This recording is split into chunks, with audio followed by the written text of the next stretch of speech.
예수는 감난산으로 가시니라.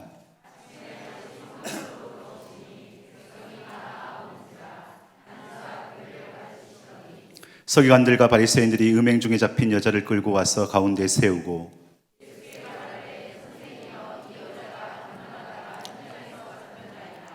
모세는 율법에 이러한 여자를 돌로 치라 명하였거니와 선생은 어떻게 말하겠나이까? 그들이 이렇게 말함은 고발할 조건을 얻고자 하여 예수를 시험함이로라.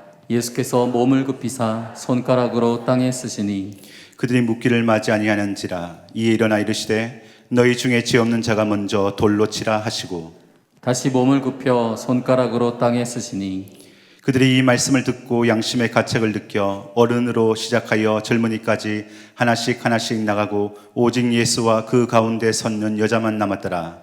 예수께서 일어나사 여자 외에 아무도 없는 것을 보시고 이르시되 여자여, 너를 고발하던 그들이 어디 있느냐? 너를 정죄한 자가 없느냐? 같이 읽겠습니다.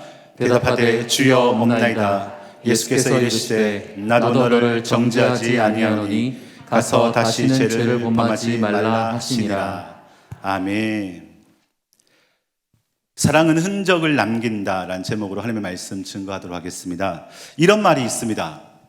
시어머니가 아프면 머리가 아프고 친정엄마가 아프면 가슴이 아프다. 네.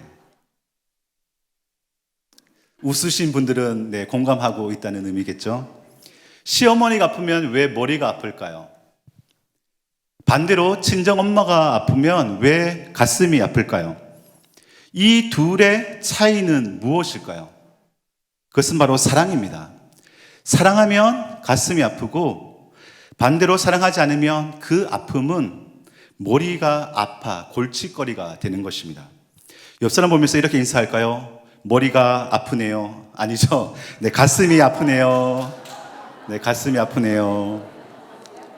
네, 사랑하는 사이이기에 그 아픔이 곧 나의 아픔이 되어 우리는 이렇게 가슴이 아플 수 있습니다. 이런 속담도 있습니다. 사촌이 땅을 사면 어디가 아프다? 배가 아프다. 이것을 조금 더 발전시킨 말이 있습니다. 배고픈 법보다 배 아픈 게 더 아프다. 배고픈 것은 참아도 남 잘된 꼴은 참지 못하는, 보기 힘든다는 것을 비유한 말입니다. 이것 또한 그를 진정 사랑하지 않기 때문에 그렇습니다. 여기에 자식이 성공한다고 해서 배 아플 부모가 누가 있겠습니까? 자식이 전교 1등 했다고 배 아파 밥 안 주고 학원 끊을 부모가 어디에 있겠습니까? 없습니다. 내가 1등한 것보다 내 자식이 1등한 것이 더 기쁩니다. 왜냐하면 그 1등한 자녀는 바로 내 자녀이기 때문입니다. 그래서 우리 삶에 사랑에 빠져버린다면 우리는 가슴으로 다가갈 수 없습니다. 사랑이 없다면 우리는 진심을 다해, 마음을 다해 그를 대할 수 없다는 것입니다. 그래서 이 사실을 고린도전서 13장 사랑장에서는 이렇게 이야기합니다. 고린도전서 13장 1절부터 3절까지 같이 읽겠습니다. 시작. 내가 사람의 방언과 천사의 말을 할지라도 사랑이 없으면 소리나는 구리와 울리는 꽹과리가 되고 내가 예언하는 능력이 있어 모든 비밀과 모든 지식을 알고 또 산을 옮길 만한 모든 믿음이 있을지라도 사랑이 없으면 내가 아무것도 아니요 내가 내게 있는 모든 것으로 구제하고 또 내 몸을 불사르게 내줄지라도 사랑이 없으면 내게 아무 유익이 없느니라. 아멘. 그 어떤 노력을 한다 할지라도 사랑을 하지 않는다면, 사랑이 없다면 아무것도 아니라는 말입니다. 오늘 본문을 한번 살펴보십시오. 우리가 잘 알고 있는 현장에서 가늠하다 잡힌 한 여인의 이야기입니다. 율법으로 보면 이 여인은 죽어 마땅한 여자입니다. 모세 율법에 기록된 대로 그 죄에 합당한 것이 바로 죽음이기 때문입니다. 그래서 많은 사람들이 돌을 들어 이 여인을 쳐 죽이려고 합니다. 그러자 예수님이 그 여자 옆에 서시고 땅에 글을 쓰시고 이렇게 말씀하십니다. 7절 말씀입니다. 시작. 그들이 묻기를 맞이 아니하는지라. 이에 일어나 이르시되 너희 중에 죄 없는 자가 먼저 돌로 치라 하시고. 아멘. 서기관과 바리새인 그리고 많은 사람들이 율법으로 이 여인을 바라보았습니다. 하지만 예수님은 이 여인을 율법으로 바라본 것이 아니라 사랑으로 바라보았습니다. 그래서 마땅히 돌을 들어 쳐 죽여야 할 죄인이지만 사랑으로 바라보기에 마치 내 딸과 같습니다. 내 친동생과 같습니다. 그러니 그를 죽이기에 앞서 그를 먼저 살리는 것이 일인 것입니다.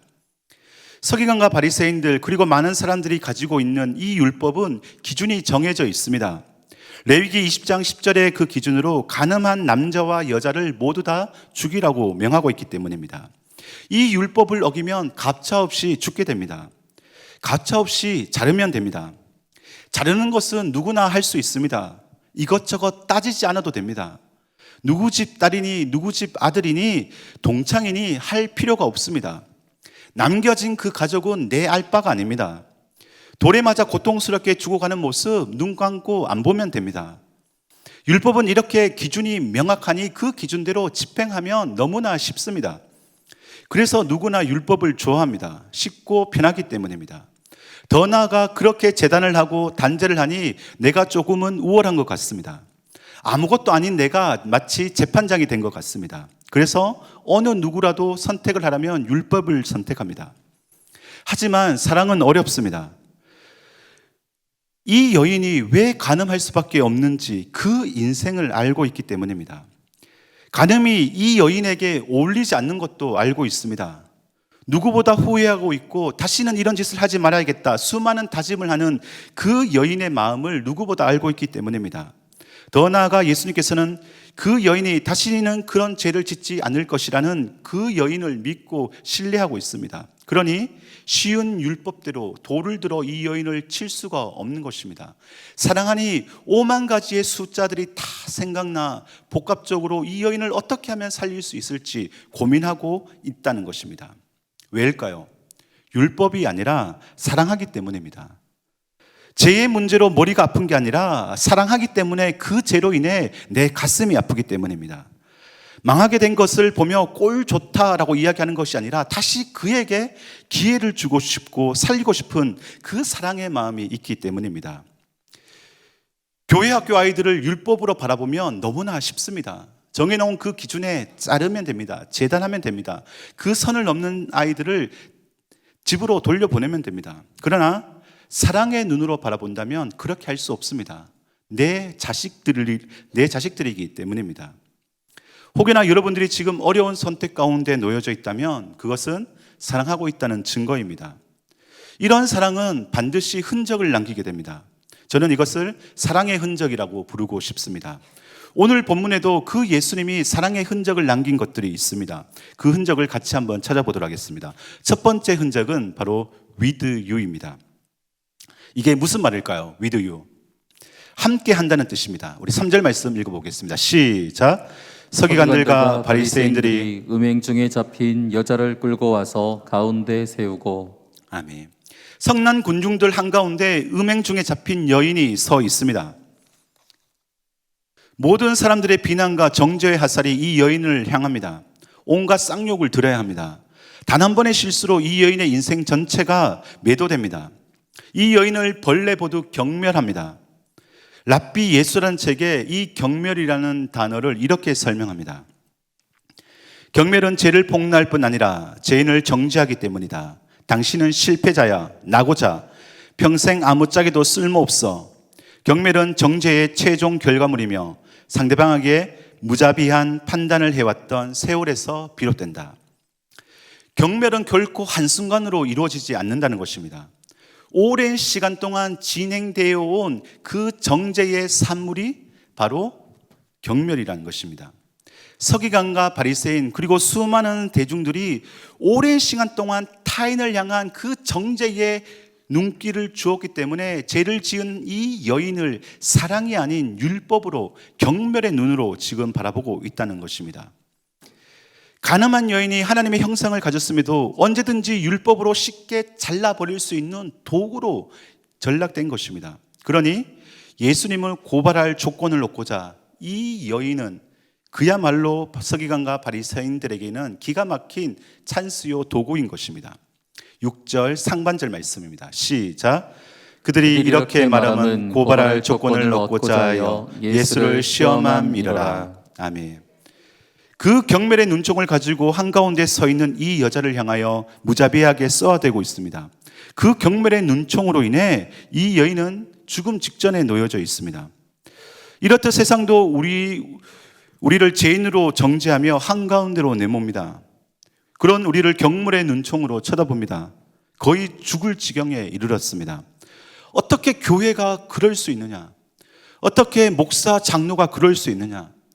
어떻게 교회 학교 교사가 그럴 수 있느냐? 너무나 쉽게 그들이 정해놓은 그 율법으로, 그 기준으로 선을 긋습니다. 이것은 오랜 시간 진행되어 온 그들의 가지고 있는 정죄의 습관의 산물인 것입니다. 그래서 그 경멸의 눈총으로 교회뿐만 아니라 다른 세상 그 어떤 것들을 그 경멸의 시선으로 볼 수밖에 없다는 것입니다. 이런 상황 속에서 함께 있다가는 나도 매도당하여 같은 부류로 취급당할 수 있기에 그 누구도 이 여인과 함께 할 수 없는 것입니다. 그러니 간격을 두고 거리를 두고 이 여인을 배제시켜야지만 내가 떳떳하고 의로운 사람이 될 수 있습니다. 이런 상황 속에서 우리 예수님은 어떻게 하셨을까요? 9절 말씀입니다. 시작. 그들이 이 말씀을 듣고 양심의 가책을 느껴 어른으로 시작하여 젊은이까지 하나씩 하나씩 나가고 오직 예수와 그 가운데 섰는 여자만 남았더라. 아멘. 오직 예수와 그 가운데 섰는 여자만 남았더라. 여인을 둘러싸고 있는 그 군중들 사이에 우리 예수님은 죄를 지었다고 결코 그 여인을 홀로 내버려 두지 않았다는 것입니다. 그 여자와 함께 섰습니다. 사람들은 경멸하고 죽이기 위해 가운데 섰지만 우리 예수님은 그 여인을 살리기 위해 그와 함께 한가운데 섰다는 것입니다. 가족이 문제를 일으킨다고 버리지 않는 것처럼 하나님께서 사랑하는 딸이 죄를 지었다고 결코 그 딸을 홀로 한가운데 내버려 두지 않는다는 것입니다. 오히려 그 딸을 살리기 위해 예수님은 그 경멸의 죽음의 한가운데로 기꺼이 걸어가신 것입니다. 그리고 오직 그 가운데 섰는 여자와 함께 우리 예수님만 남았습니다. 여러분 혹시 with you가 무슨 뜻인지 알고 계시죠? 너와 함께 라는 뜻입니다. 너와 같이. 하지만 여기는 충청북도 충주입니다.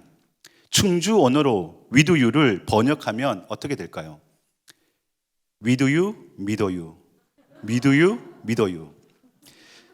네, 아직도 이해 못 하시는 분들은 네, with you, 믿어 you. 네.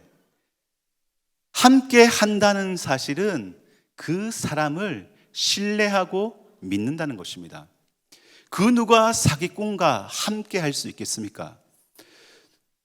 그 누가 극악무도한 살인자와 함께 할 수 있겠습니까? 함께 할 수 있다는 사실은 with you, 믿어 you. 믿기 때문에 가능합니다. 그 한 인생의 지금 그 죄의 결과로 보는 것이 아니라 경멸의 눈총으로 바라보는 것이 아니라 모든 것을 다 알고 계신 그 예수님께서 그를 믿고 있기 때문에 함께 할 수 있다는 사실입니다. 같은 인간으로 조롱받는다 할지라도 수많은 여인들이 너를 정죄하고 경멸한다 할지라도 나는 너를 정죄하지 않겠다는 예수님의 사랑의 흔적이 바로 with you, 함께 서 있는 것입니다. 그래서 사도 바울은 로마서 12장 15절을 통해 값없이 은혜로 구원받은 우리 성도들이 삶의 현장 속에서 실천해야 할 일이 무엇인지 명확하게 이렇게 소개하고 있습니다. 로마서 12장 15절 말씀입니다. 시작. 즐거워하는 자들과 함께 즐거워하고 우는 자들과 함께 울라. 아멘. 그 한가운데 홀로 외로이 죽음 앞에 서 있는 그 여인이 곧 우리였고 하나님의 값없이 구원하여 주심으로 말미암아 우리가 함께 그 천국을 향해 걸어간다면 우리가 해야 할 일은 우는 자들과 어떻게 하라고요? 함께 울고 웃는 자들과 함께 웃는 것입니다. with you, 믿어 you. 그 사람을 믿기 때문에 함께서 있을 수 있는 것입니다. 혹시 오늘 기도에 나오신 분들 중에 나만 홀로 있다 생각하며 외로운 가운데 서 계신 분들이 혹여나 오셨습니까? 세상의 시선이 두렵고 무서워 도피하듯이 오늘 이 예배를 드리신 분들이 있습니까? 아니면 오늘 본문처럼 죄를 지어 세상의 경멸의 눈총을 피해 이곳 가운데 몰래 숨어 들어온 분들이 계십니까? 그런 분들에게 자신 있게 선언합니다. 오늘 예수님이 하신 이 말씀을 믿으십시오. With you. 예수님이 오늘 우리와 함께 해 주십니다. 왜요? 죄를 지었지만 끝까지 우리를 믿고 계시기 때문입니다. 지금도 여전히 죄를 지으며 그 죄악의 구렁텅이로 빠져들 수밖에 없는 인생이란다 할지라도 우리 예수님은 우리를 믿고 계시기 때문입니다. 그러니 이 죄인들이 모인 이 가운데도 우리 예수님은 함께하고 계시고 있는 것입니다. 여러분들을 결코 홀로 내버려 두지 않으십니다. 세상의 모든 정죄와 경멸의 그 불화살을 온몸으로 막아 여러분들을 보호해 주시며 내가 지금 너와 함께 있다 말씀하고 있는 줄 믿습니다. 이 사실을 믿으십니까? 그렇다면 우리는 어떻게 해야 할까요? 오늘 교사와 함께 금요 기도를 드리는 우리 충일교회 모든 교사들은 어떻게 해야 할까요? 혹여나 죄를 지은 그 누군가 학생들이 있다면 율법처럼 쉽게 선을 긋는 것이 아니라 그 경멸의 한가운데로 그들을 홀로 두지 마십시오. With you. 그들과 함께 해 주십시오. 왜요? 우리 예수님이 나를 믿으신 것처럼 나 또한 나에게 맡겨주신 이 학생들을 믿기 때문입니다. 그 사람을 믿고 신뢰하는 저와 여러분들이 되었으면 좋겠습니다. 그럴 때 혹 실수로 죄를 지었단다 할지라도 다시는 그 죄를 짓지 않겠노라 다짐하는 하나님의 거룩한 사람으로 세워지는 은혜가 있게 될 줄 믿습니다. 두 번째 흔적은 바로 현장입니다. 나태주 시인이 쓴 풀꽃이란 시가 있습니다. 자세히 보아야 예쁘다, 오래 보아야 사랑스럽다, 너도 그렇다. 이 시를 읽고 저도 한번 시를 써보았습니다. 대충 보아야 예쁘다, 가끔 보아야 사랑스럽다, 너도 그렇다. 근데 중요한 게 있습니다. 이 시의 제목이 무엇일까요? 이 시의 제목이 중요합니다. 네, 여러분 다 어른들 알고 계시죠? 제목은 바로 그놈입니다. 그놈. 이 시 제목의 그놈은 그때 다릅니다. 어떨 때는 남편이 되기도 하고, 어떨 때는 아내가 되기도 하고, 어떨 때는 말 안 듣는 자식들이 되기도 하고, 우리 선생님들에게는 주일학교 아이들이 되기도 하는 마법과 같은 시입니다. 그래서 혹여나 아이들을 바라볼 때, 남편과 아내 그놈을 바라볼 때 힘들고 어려운 마음이 있다면, 그래, 대충 보아야 예쁘지, 가끔 보아야 사랑스럽지, 그게 그놈이지. 이 시 제목이 왜 그놈인지 우리는 잘 알고 있습니다. 우리가 다 웃고 있는 이유가 그 이유겠죠. 매일 현장에 있는 사람은 그놈이 얼마나 나를 힘들게 하는지 압니다. 그래서 그 힘들게 하는 그 사람 때문에 대충 보아야지만 예쁘고 가끔 보아야지만 사랑스럽습니다. 두 번째 흔적, 현장 또한 마찬가지입니다. 4절 말씀 읽어보겠습니다. 시작. 예수께서 말하되 선생이여 이 여자가 간음하다가 현장에서 잡혔나이다. 아멘. 죄를 짓고 있는 그 현장에서 현행범으로 이 여인은 체포되었습니다. 요즘 말로 빼박입니다. 서기관과 바리새인들에게 이 여자는 율법의 기준으로 선을 그어버린다면 즉결 심판에 넘겨져 반드시 죽어야 할 뿐만 아니라 이 여인을 살린다면 예수님 또한 올무에 빠져 이도 저도 오갈 데 없는 그런 위험한 순간에 빠뜨릴 좋은 기회인 것입니다. 이 현장은 서기관들과 바리새인들 그리고 수많은 군중들에게는 둘도 없는 최고의 흔적입니다. 그러나 우리 예수님은 이 현장에서 어떻게 하셨을까요? 시험과 올무의 현장을 회피하지 않는 이유가 무엇일까요? 죄로 올룩져 올곧이 돌에 맞아 죽어야 하는 이 죽음의 현장을 떠나지 않고 이 여인과 위도유 함께한 이유가 무엇일까요? 예전 TV 프로그램에서 잊혀지지 않는 장면을 하나 보았습니다. 김복준 전 동두천 경찰서 수사과장이 이런 말을 했습니다. 왜 형사들이 살인사건의 범인을 잡기 위해 그 참혹한 살인사건의 현장에서 누워 잠도 자지 않고 피해자가 꿈에서라도 나와서 해결의 작은 단서라도 보여달라고 기도하는지 아느냐? 정의감은 둘째치고 참혹한 현장을 봤기 때문이다. 현장의 피해자가 받은 고통, 참혹, 아픔을 공감했기 때문이다. 그래서 악착같이 범인을 잡는 것이다. 그렇다면 우리 예수님이 시험과 올무의 현장을 회피하지 않는 이유가 무엇인지 알 수 있습니다. 율법에 따라 음행한 남자와 여자를 잡아온 것이 아니라 여자만 잡아와 자신의 입맛대로 죽이려고 하는 그 악인들의 현장을 우리 예수님이 두 눈으로 목격했기 때문입니다. 서기관과 바리새인들이 쳐놓은 덫에 걸려 곧 죽어야 될 그 운명에 처한 여인의 이 비참한 현장을 우리 예수님은 보았기 때문입니다. 바리새인과 서기관들은 그 현장을 죽음의 현장으로 만들었지만 우리 예수님은 반드시 살려내야 될, 끝까지 내 목숨을 다해서 건져내야 될 사랑의 현장으로 바라본 것입니다. 이러지도 저러지도 못하는 한 여인이 받아야 할 그 고통, 그 참혹, 그 아픔을 우리 예수님이 공감했기 때문입니다. 그러니 결코 그 현장을 벗어날 수가 없는 것입니다. 서기관들과 바리새인들에게는 돌로 내쳐 죽어야 하는 죽음의 현장이지만 예수님에게는 죄 없는 자만이 돌을 들어 칠 수 있는 생명을 살리는 현장인 것입니다. 7절 말씀입니다. 시작. 그들이 묻기를 맞지 아니하는지라 이에 일어나 이르시되 너희 중에 죄 없는 자가 먼저 돌로 치라 하시고. 아멘. 이 말씀으로 인해 많은 사람들이 하나둘씩 양심의 가책을 느끼고 떠나갔습니다. 그 현장을 끝까지 지킨 예수님의 말씀으로 인해 결국 이 여인은 살아났습니다. 저는 성육신도 이와 같다고 생각합니다. 그래서 성육신을 또 다르게 표현한다면 저는 이렇게 말하고 싶습니다. 성육신은 죄악으로 인해 죽어가는 나를 예수님께서 두 눈으로 똑똑히 보시고 나를 살리기 위해 그 죽음의 현장 속으로 오신 사건이다. 그렇게 우리 예수님 죽어가는 나를 보았기 때문에 만왕의 모든 영광을 다 버리고 이 땅에 나를 살리기 위해 오신 것입니다. 회피할 수 있고 도망갈 수도 있고 아니면 더 좋은 환경에서 살아갈 수도 있지만 이 현장을 두 눈으로 목격했기 때문에 어떻게 해서든 그 현장에서 고통하며 신음하며 죽어가는 그 여인과 함께할 수밖에 없다는 사실입니다.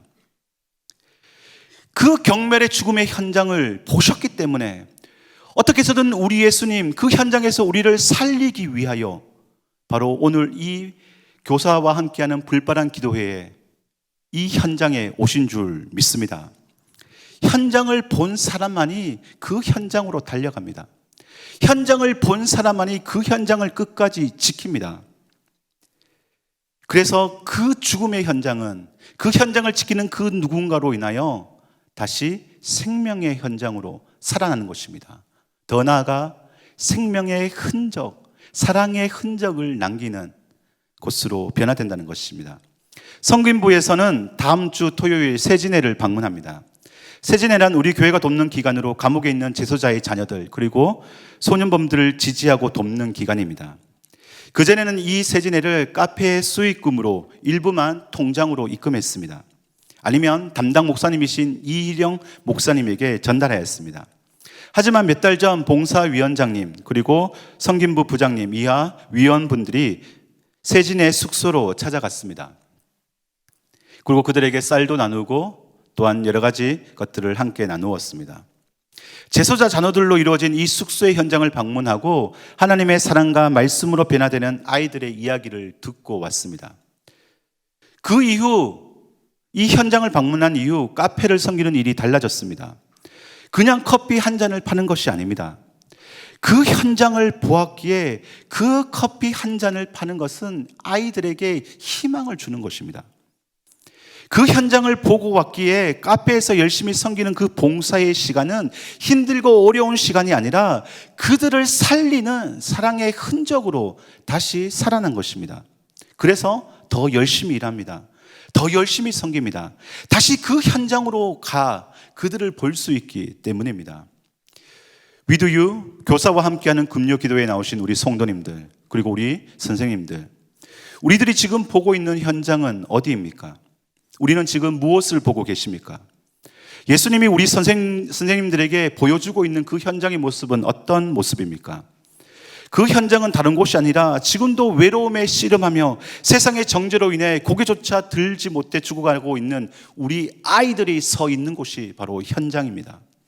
매주 나와 예배드리는 그 예배의 시간이 바로 현장이요 시간들입니다. 그러니 두 눈을 부릅뜨고 똑똑히 목격하십시오. 두 눈을 부릅뜨고 예수님의 마음으로 우리 아이들을 바라보십시오. 그러면 대충 할 수 없습니다. 그러면 율법으로 쉽게 선을 그을 수 없습니다. 나 편하고자 아이들을 방치할 수 없습니다.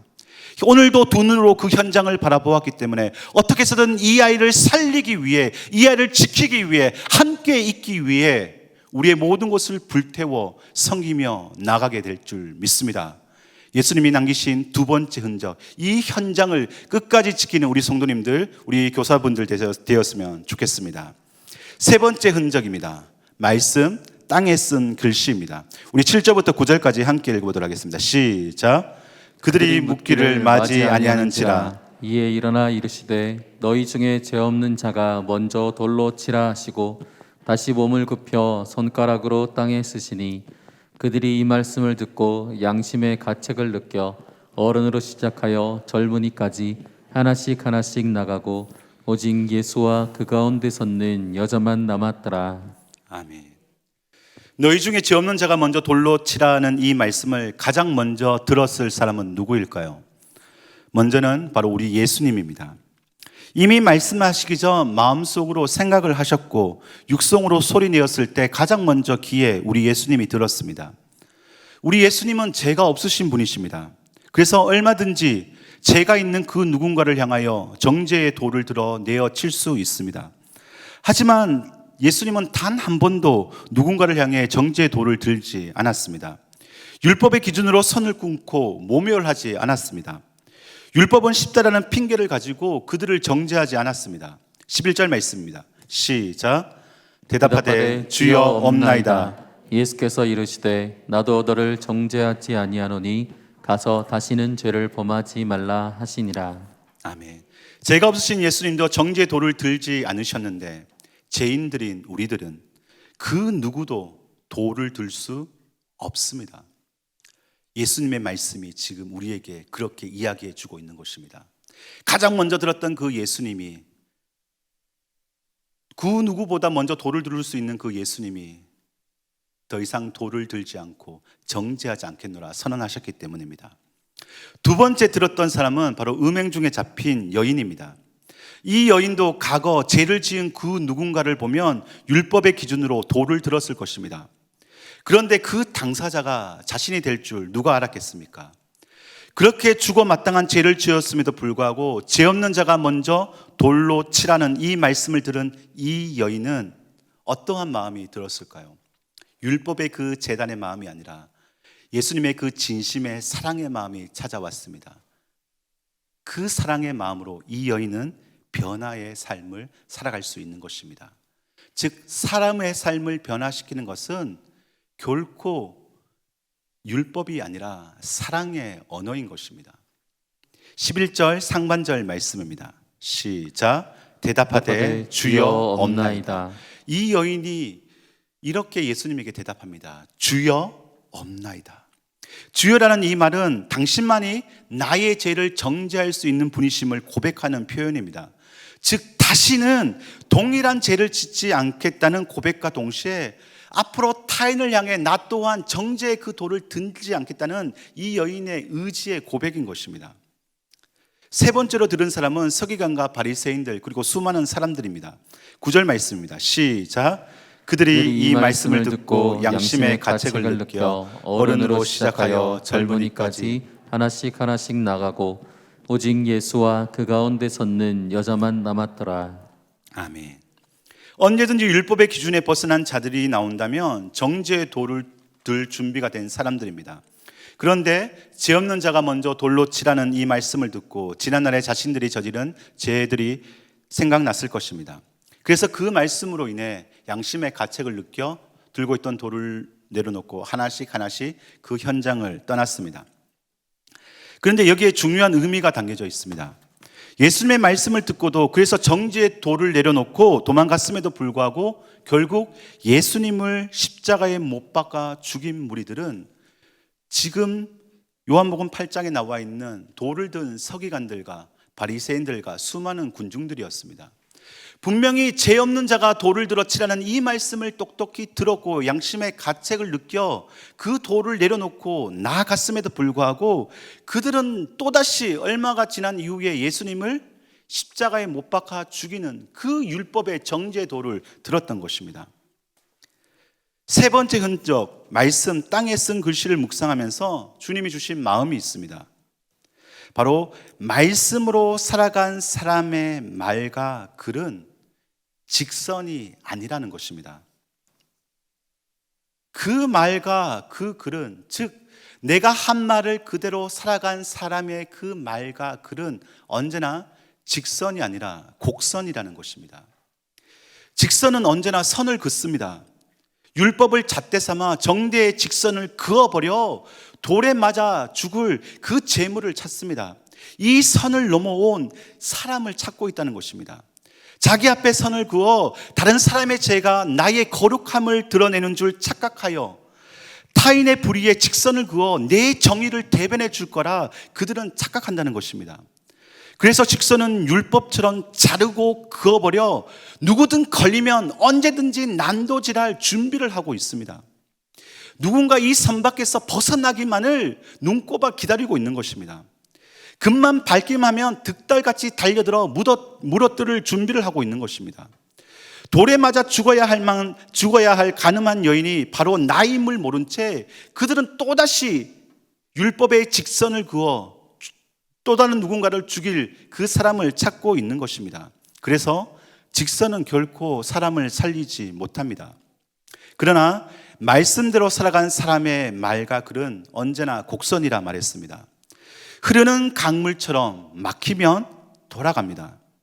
막히면 채워질 때까지 그 자리를 빙글빙글 원을 그리며 돕니다. 그리고 언젠가는 넘칠 것을 알기에 기다렸다가 넘치면 다시 곡선을 그으며 유유히 흘러갑니다.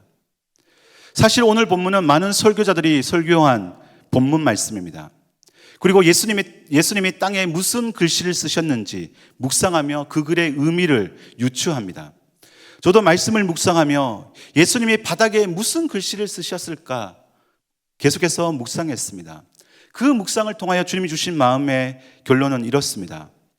먼저 글을 쓰기 전에 한가운데 서 있는 여인의 그 주변에 곡선을 그려 동그라미를 그었을 것 같습니다.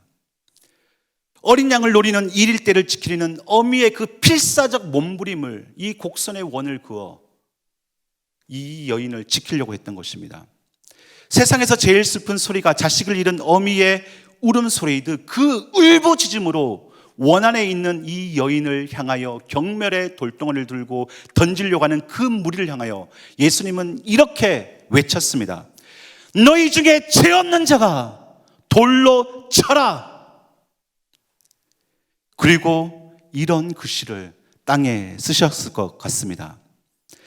내 생명보다 귀한 딸 건들면 다 죽어.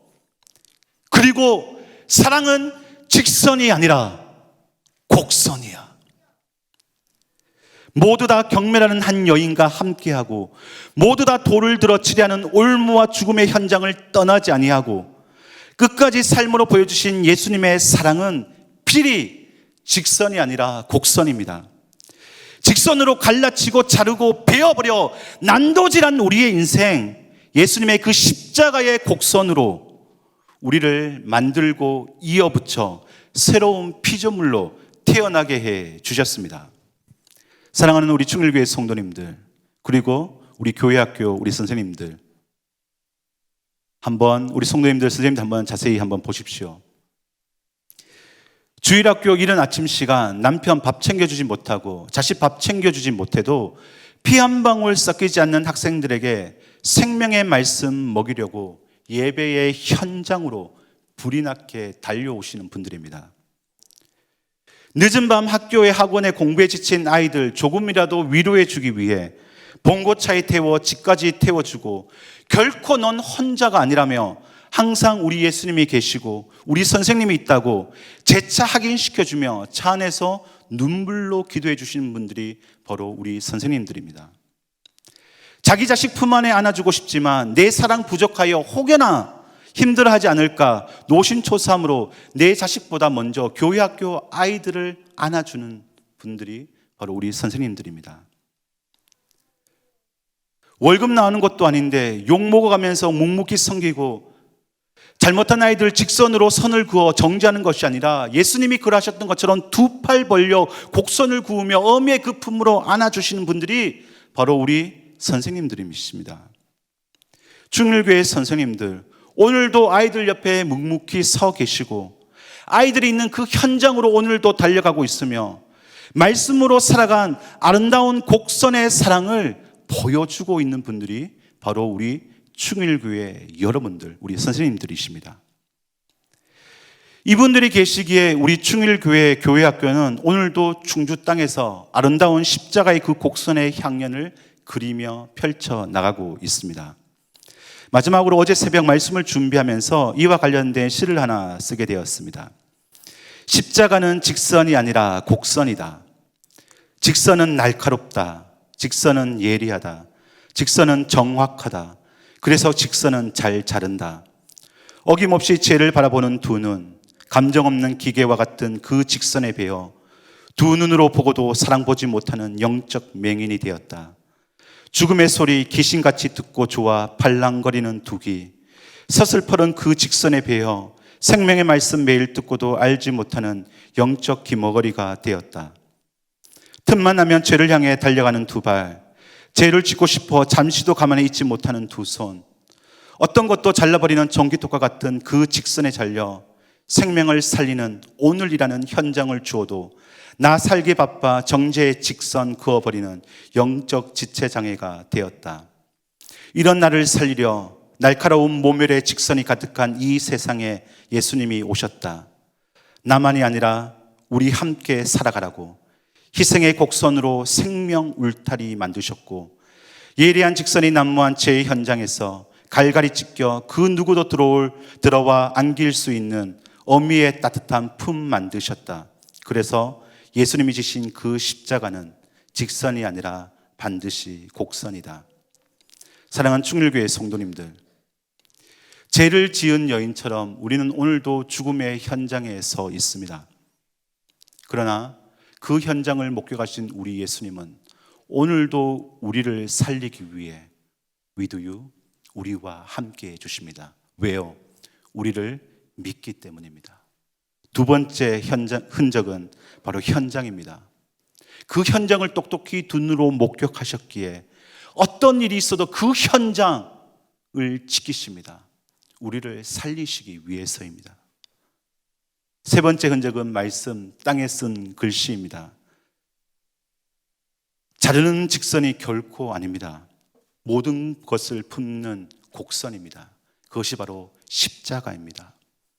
강물이 지나간 자리, 흔적이 생겨 그 자리로 다시 강물이 흐르듯 사랑이 지나간 자리는 반드시 흔적을 남깁니다.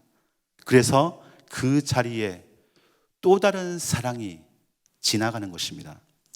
그래서 사랑하며 살아간 인생길은 언제나 곡선처럼 아름답습니다. 우리 충일교회 성도님들, 그리고 우리 선생님들, 언제나 예수님의 사랑의 그 흔적을 가슴에 새기고 직선의 삶이 아니라 곡선의 아름다운 인생길 살아감으로 말미암아 그 인생길 우리 후배들, 우리 아이들이 다시 사랑의 흔적 남기며 지나갈 수 있기를 예수님의 이름으로 축원합니다.